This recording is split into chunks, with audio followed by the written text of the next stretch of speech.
It's been 2 weeks since this building, located on the outskirts of Donetsk, was bombarded. The memories are fresh for those who lived through it.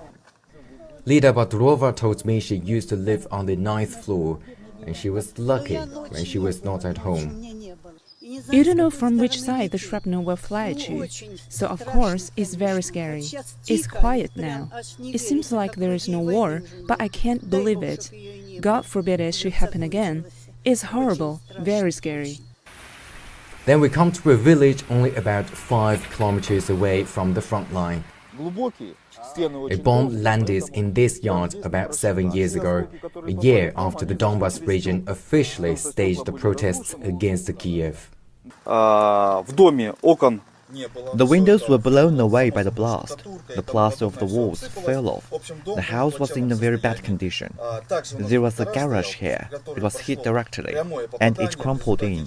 There was a summer house with strong construction, and it also collapsed. It happened in the late evening. My father was injured by some fragments. The family has moved multiple times in the past few years, and the children have stopped going to school. We can hear the shellings. The military actions resumed, but now we get hope. We believe it will end. All these years before the escalation, we live with the feeling, which is probably called helplessness. When we hear bomb shellings, we don't know when it will be over. When will the military confrontation be over? These soldiers are asking the same question. Many of these veterans have been fighting in the region for nearly 8 years. They wonder if they can protect civilians if another military offensive takes place. Civilians will suffer from our enemy. That's why we try to block large cities instead of going into the cities so as to minimize the impact of our military operation on civilians' lives.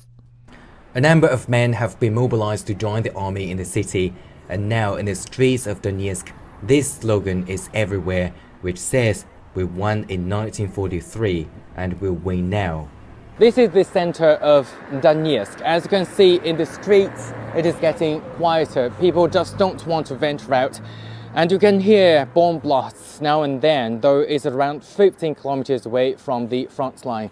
Locals told us they're scared, but more importantly, they're tired of the continuous fighting. Li Jianhua, CGTN, Donetsk.